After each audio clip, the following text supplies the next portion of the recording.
मेरा नाम अंजलि है। मेरी उम्र 21 साल है। जब मैं बहुत छोटी थी तो मेरे माँ बाप इस दुनिया से चले गए। मैं अकेली थी। मेरे चाचा ने मेरी परवरिश का जिम्मा लिया। पहले पहले तो मेरा बहुत ख्याल रखते थे, मेरी हर जरूरत को पूरी करते, मगर फिर आहिस्ता आहिस्ता उनका प्यार मेरे लिए कम होता गया। मैं उनके लिए बोझ बन गई। मेरा स्कूल छुड़ाकर चाची मुझसे सारा दिन काम कराती और उनके बच्चे स्कूल जाते। पहले तो मैं बहुत रोती, फिर सब्र आ गया। मैंने रोना धोना छोड़ दिया और सारा दिन काम करती। सबने मुझे नौकरानी ही समझ लिया, तो उन्हें मुफ्त की नौकरानी मिल गई थी। फिर एक दिन मुझे पता चला कि चाचा मेरी शादी कर रहे हैं। मैं हैरान हो गई कि चाचा मेरी शादी क्यों करना चाहते हैं और मेरी शादी से इतना खुश क्यों है। मैं तो उनकी मुफ्त की नौकरानी हूँ, उन्हें मेरी शादी करके क्या मिलेगा। फिर मैं खामोश हो गई। मेरा ख्याल था कि शादी के बाद मेरा इस जहन्नुम से जान छूट गई। शादी वाले दिन जब मेरा पति कमरे में दाखिल हुआ तो नशे में चूर था। मैं उसे देखकर डर गई, सिमट गई। झटका तो मुझे तब लगा जब उसने मुझे मेरे बालों से पकड़ लिया, मुझे और मारने लगा। और मैं रोती हुई गुनाह सोचने लगी अपने कि मुझे किस गुनाह की सजा मिल रही है। चाचा के घर बातों से वार करके मुझे जख्मी किया जाता, ज़हनी तौर पर मुझे मारा जाता, पर यहाँ तो जिस्मानी तौर पर भी मुझे मारा जाने लगा। मैं खामोश हो जाती और सोचने लगती कि चाचा ने आखिर मेरी शादी इस शख्स से क्यों की है। मैं अपने पति के कपड़े इस्त्री कर रही थी, तब अचानक दरवाजा खोलकर कमरे में आए, मुझे बालों से पकड़कर मेरे हाथ पर गरम इस्त्री रख दी। मैं दर्द से चीख उठी और मेरे आंखों से आंसू बहने लगे और गुस्से में बोले, या रोने का ड्रामा मेरे सामने मत करो। और बोले, मैं तुम जैसी औरतों को अच्छी तरह जानता हूँ। मैं हैरान हो गई। वह मुझे औरत कह रहा था और उसके कहने का मतलब मैं न समझ सकी। वह मुझे कैसी औरत कह रहा था। मैं भी अपने ऊपर हो रहे जुल्म के बारे में पूछने ही वाली, वह वहाँ से गुस्से में चला गया। मेरे हाथ पर जलन होने लगी। मैं उससे कुछ पूछती, मेरी हिम्मत जवाब दे जाती। शादी के कई साल गुजर जाने के बाद मैंने उस शख्स के लबों पर मुस्कुराहट न देखी। मुझे हैरत होती, ये शख्स ऐसा क्यों है, इससे लड़कियों से इतनी नफरत क्यों है। पर मैं भी पूछ ना सकी। जब भी आता मार पिटाई करके न जाने कहाँ चला जाता और मैं अपने किस्मत को बैठकर कोसती रहती। मैं रात के वक्त गार्डन में बैठी हुई थी कि अचानक आकर मुझ पर चिल्लाने लगा, यहाँ क्यों बैठी हो, वह भी रात के वक्त। इस वक्त किसका इंतजार कर रही हो। मैं तुम जैसी औरतों को अच्छी तरह जानता हूँ। और तुम आज गली में क्यों गई थी। तुम जैसी औरतें बड़ी तेज होती हैं, लड़कों को अपनी अदाएं दिखाकर उन्हें फंसा लेती हैं। मुझे उसकी बातें सुनकर गुस्सा आने लगा। उस शख्स ने औरतों के बारे में इतनी गलत फहमियां पाल रखी थी। क्यों हर वक्त औरतों की बुराई, हर वक्त औरतों को बुरा भला कहना। और मैं उसे देखती रह जाती। गले में आंसुओं का फंदा अटका रहता।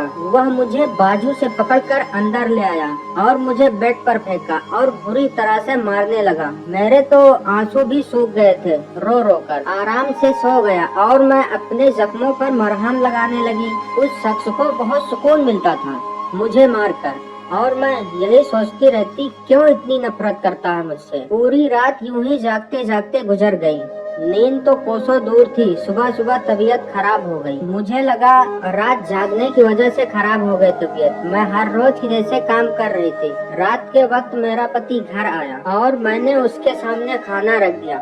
गुस्से में बोला, जब भी मैं घर आता हूँ सामने खाना रख देती हो, और कोई काम नहीं है क्या। मैं कोई घर में खाने आता हूँ। वह गुस्से में बोला। मैंने पहली दफा उसके सवाल पर जवाब दिया, खाने के अलावा मारने भी आते हैं। पर मेरे ख्याल में भी नहीं था कि उस शख्स को मेरी बात पर इतना गुस्सा आएगा। उसने खाने वाली प्लेट उठाकर फेंक दी। मैं हैरान रह गई। शख्स अब मेरा हाल बिगाड़ने वाला है। वह गुस्से में मेरी तरफ कदम बढ़ाने लगा। मेरा सर चकराकर मैं जमीन पर बेहोश हो गई। इसके बाद जब मेरी आंख खुली तो मैं कमरे में मौजूद थी। डॉक्टर पति को हिदायत दे रहे थे, इनका बहुत ज्यादा ख्याल रखना, इस हालत में इनका कोई भी टेंशन ठीक नहीं है। मैं सवालिया नजरों से अपने पति को देखने लग गई, पर डॉक्टर ने जैसे ही अगली बात बोली, मुझे सारी बात समझ में आ गई। डॉक्टर कह रही थी अगर इनको टेंशन दी तो इनके साथ साथ इनके बच्चे को भी खतरा होगा। डॉक्टर की बात सुनकर मेरे लबों पर मुस्कुराहट आ गई। अब मैं अपने पति को देखने लग गई। मैंने पहली दफा उसके चेहरे पर गुस्सा नहीं देखा, मगर गुस्सा नहीं था तो मुस्कुराहट भी नहीं थी। बस वह खामोशी से डॉक्टर की बातें सुन रहा था। थोड़ी देर बाद डॉक्टर बाहर चले गए तो वह भी बाहर चला गया और मुझसे कोई बात न की और मेरी मुस्कुराहट एकदम सिमट गई और मैं बला वजह अपने हाथों को देखने लग गई। मेरे हाथों की लकीरों में शायद कोई खुशी की लकीर ही न थी। मैंने अपने गिरने वाले आंसू साफ किए और सोचने लग गई कि चाचा के घर में और इस घर में कितना फर्क था। कोई ज्यादा फर्क न था। मुझे बस यह जानना था कि चाचा ने मेरी शादी इससे क्यों की, जो शख्स औरतों से इतनी नफरत करता है, और क्यों करता है। मैं पूछती भी तो किससे, मैं तो किसी को जानती भी ना थी। कौन बताता मुझे इस शख्स के बारे में। या तो तन्हा है, ना इसकी माँ है, ना बाप है, ना इसका भाई, ना कोई बहन है। सिर्फ एक ही है, यह जालिम शख्स। पर मैं खुश थी कि मेरा कोई तो था। मेरा चाहे जैसा भी हो, कोई तो है। मैं सो गई। सुबह जब मेरी आँख खुली तो मेरा पति घर पे मौजूद नहीं था। मैं उठी और फ्रेश हुई। अभी मुझे नाश्ता करना ही था कि मेरा हमसाई आ गई। मुझे हैरानी हुई कि पहली दफा मेरे घर कोई औरत आई है। उसने मुझे बताया कि मैं साथ वाले घर में रहती हूँ। फिर अजीब सी बात कह गई, बहन अपने पति को काबू में रखो। मैं हैरान हो गई।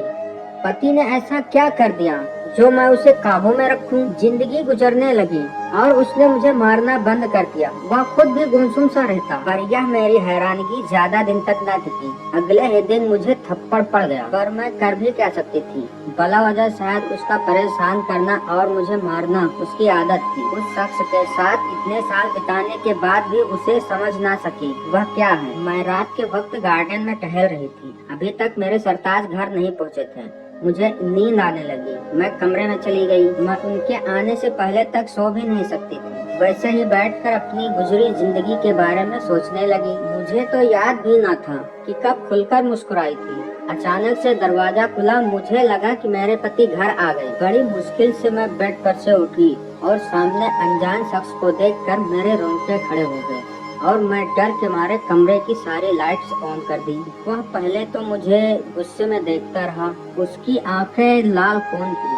अचानक उसका गुस्सा गायब होने लगा। वह पीछे कदम रखता बाहर निकला। मैं उसके पीछे गई। वह बिना रुके वहाँ से चला गया। इस दौरान मेरा पति मेरी तरफ आया। इससे पहले मैं उससे कुछ पूछती, वह कहने लगा, ये कौन है। उसके चिल्लाकर पूछने पर मुझे अपनी जान जाती हुई लगी।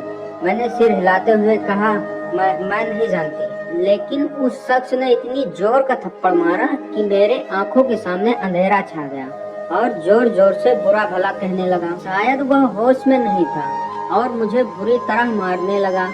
उसने मुझे बोलने का मौका ही नहीं दिया और खुद ही बोलता गया कि तुम जैसी लड़कियों के न जाने कितने यार होते हैं, न जाने किस किस से चक्कर चलाया होगा तुमने। उसने मुझे बालों से पकड़कर घसीटते हुए घर से बाहर कर दिया और गुस्से में कहा, इस घर के दरवाजे तुम्हारे लिए हमेशा के लिए बंद हो गए। और कहने लगा, जहाँ मर्जी चली जाओ। मैं कहाँ जाऊंगी, अपने उसी यार के पास जाओ। उसने यह कहकर मेरे मुंह पर दरवाजा बंद कर दिया और मैं बेबसी से देखती रही। मैं दरवाजा खटखटाती रही मगर मेरे लिए दरवाजा न खुला और न ही खुलना था। मैं सड़क पर दरबदर फिरने लगी। कहाँ जाती, मैं चाचा के घर भी नहीं जा सकती थी। उस घर जाने से बेहतर मैं मर जाती। पर मैं अपने साथ साथ एक नन्ही सी जान को नहीं मारना चाहती थी। फिर एक रात नन्ही सी जान इस दुनिया में आ गई। उसका और अपना पेट पालने के लिए लोगों के सामने भीख मांगती रही। दर बदर की ठोकरें खाने लगी। मेरा बेटा सारा दिन रोता। मैं उसे देखकर न जाने किस दर्द से गुजरती। मैं रोज घुट घुट कर मरती। मेरी सांसें बोझ लगने लगी थी। मैं अपने बेटे को सीने से लगाए सड़क पर इधर उधर भटकती और उस शख्स को बद्दुआएं देती। न जाने कौन था वह और क्यों मुझे इस तरह बर्बाद कर गया। मुझे अपना पति याद आने लगा। जैसा भी था उसके साथ महफूज थी। एक छत के नीचे तो रहती। बहुत जोरों की बारिश होने लगी। सारे लोग वहाँ से इधर उधर भागने लगे। मेरा बेटा सर्दी से बुरी तरह कांपने लगा। मैं उसे सीने से लगाए बारिश से बचने की कोशिश कर रही थी। मेरे बेटे को बुखार हो गया। मैं उसे चूम रही थी कि अचानक एक शख्स मेरे सामने आ गया। मैंने सामने बैठे उस शख्स को नफरत भरी निगाहों से देखा। मेरे तन बदन में आग लग गई। वह मुझे बड़े आराम से कहने लगा, उठो और मेरे साथ चलो। उसने मेरे हाथ से मेरे बेटे को पकड़ लिया। मैंने गुस्से में कहा, तुम कौन हो और मैं क्यों चलूं तुम्हारे साथ? मैंने उससे अपना बेटा छीन लिया। बाद में मुझसे झगड़ लेना, तुम्हारे बेटे को बुखार है। अगर इसकी जिंदगी चाहती हो तो यहाँ से उठो और चलो मेरे साथ। मैंने अपने रोते बिलखते बेटे को देखा और उसके साथ चल पड़ी। वह मुझे अपने घर ले आया। वह घर कम महल ज्यादा लग रहा था। मैंने हैरानगी से उसकी तरफ देखा और गुस्से में उससे कहा, क्यों मुझे बर्बाद किया? क्या बिगाड़ा था मैंने तुम्हारा? तुमने मुझे बर्बाद किया है। खुशियाँ तो पहले से मेरे पास नहीं थी, लेकिन तुमने मुझे कहीं का नहीं छोड़ा। क्यों मुझे बर्बाद किया? मैंने उसका गिरीबान पकड़ा और गुस्से में उससे कहने लगी, लेकिन वह शख्स कुछ नहीं बोला और चुपचाप वहाँ से चला गया। थोड़ी देर बाद आकर मुझे कपड़े दिए और कहा, अपने बेटे के भी कपड़े बदल लो। वह यह कहकर वहाँ रुका नहीं, वहाँ से चुपचाप चला गया। मैंने कपड़े बदल लिए और अपने बेटे को सुलाने लग गई। थोड़ी देर बाद वह फिर वापस आया और कहने लगा, मेरा नाम हर्ष है। मैंने गुस्से में कहा, मैं आपके नाम का क्या करूँगी? मैंने गुस्से में उससे कहा कि आप मेरे साथ आएं और मेरे पति को बताएं कि हमारे बीच कुछ भी नहीं है। मैं उसका हाथ पकड़कर बाहर की ओर जाने लगी, लेकिन वह वहीं पर खड़ा रहा और बोला, तुम्हारा पति अब इस दुनिया में नहीं है, वह खुदकुशी कर चुका है। वह आराम से बताने लगा।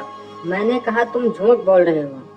मैंने उसके मुंह पर एक थप्पड़ जड़ दिया। वह कुछ न बोला, लेकिन कहा, तुम भी शादी कर लो। उसकी बात सुनकर मुझे गुस्सा आ गया। तुम कौन होते हो मेरी जिंदगी का फैसला करने वाले? क्या करना चाहिए और क्या नहीं? तुमने मेरी जिंदगी बर्बाद की है। मैं तुम्हें कभी माफ नहीं करूंगी। मैंने न जाने उसे खड़े खड़े कितनी बातें सुना दी, पर मुझे हैरानी हुई। वह शख्स वहाँ से अपने आंसू पोंछते हुए चला गया। दिन गुजरने लगे। वह शख्स मेरे बेटे से बहुत मोहब्बत करता, उसे खिलाता और उसके लिए खिलौने लाता, और मैं अपने बेटे को उससे दूर रखती। वह मुझसे एक ही बात कहता, शादी कर लो। मैं उसके सवाल का कोई जवाब न देती। मैं अक्सर उसे तन्हाई में रोता हुआ भी देखती। वह बहुत कम मुस्कुराता। तुम अगर किसी और से शादी नहीं करना चाहती तो तुम्हें मुझसे शादी करना होगा। मैं ऐसे ही तुम्हें अपने घर नहीं रख सकता, और अगर तुम कहीं और जाना चाहती हो तो जा सकती हो। इस बात को उस सुनने के बाद मेरे जहन में चाचा का घर आया, पर मैं उधर नहीं जा सकती थी। मैंने उसके साथ शादी के लिए हाँ कर दिया और हम दोनों की शादी हो गई। मैं अक्सर उससे गुस्से में पूछती कि तुम मेरे कमरे में क्यों आए थे उस रात को, पर मुझे जवाब में उसकी आंखों में शर्मिंदगी नजर आती। वह कोई जवाब न देता। एक दिन अचानक मैं सीढ़ियों से गिर गई। उसके बाद वह मेरा बहुत ख्याल रखता, पूरी रात मेरे पास बैठा रहता, मेरे बेटे को हंसाता खिलाता। मैंने उसे बेबसी से कहा, खुदा के लिए सच तो बता दो। वह निगाहें झुकाकर बोला, हमारे पति को लड़कियों से इसलिए नफरत थी क्योंकि उसे किसी लड़की ने धोखा दिया था। फिर उसने तुम्हारे चाचा से तुम्हें खरीदा। वह अपना सारा गुस्सा तुम पर निकालता था। एक दिन मेरा उससे ऐसे ही छोटी सी बात पर झगड़ा हुआ, काम की वजह से, क्योंकि वह मेरे पास ही काम करता था। मुझे नहीं पता था वह इस छोटे से झगड़े को इतना बड़ा कर देगा। उसने मेरी बीवी को मार दिया जो माँ बनने वाली थी। मुझे बहुत दुख हुआ और मैं इंतकाम की आग में जलने लगा। मैंने फैसला किया था कि मैं भी उसकी पत्नी को जलील करके मार दूंगा। उस रात मैं तुम्हें मारने के इरादे से आया था, पर तुम्हारी हालत देखकर मुझे अपनी पत्नी याद आ गई और मैं वहाँ से चला आया था, पर मैं नहीं जानता था कि वह इतना शक करेगा। फिर उसके बाद मुझे कहीं सुकून नहीं मिला। मैं गरीबों की मदद करता। फिर अक्सर मैं तुम्हें देखता और सोचता कि कहीं देखा है। फिर मुझे याद आ गया और मालूम करने पर सही पता चला कि तुम्हारी यह हालत मेरी वजह से हुआ है, पर मैं नहीं जानता था कि मैं तुमसे किस मुंह से माफी मांगूं। मैं बहुत शर्मिंदा हूँ। वह बताते बताते रोने लगा। मैंने उसके जुड़े हुए हाथ पकड़ लिए और उसे माफ कर दिया। उसके बाद मेरी जिंदगी में खुशियाँ आ गई और हमने खुदा का शुक्र अदा किया। कितने गमों के बाद हमें खुशियाँ मिली, हम खुशी खुशी रहने लगे। दोस्तों, ये वीडियो कैसी लगी कमेंट बॉक्स में ज़रूर बताएं। लाइक करें, चैनल को सब्सक्राइब करें। हम ऐसी वीडियो आपके लिए लाते रहेंगे। धन्यवाद।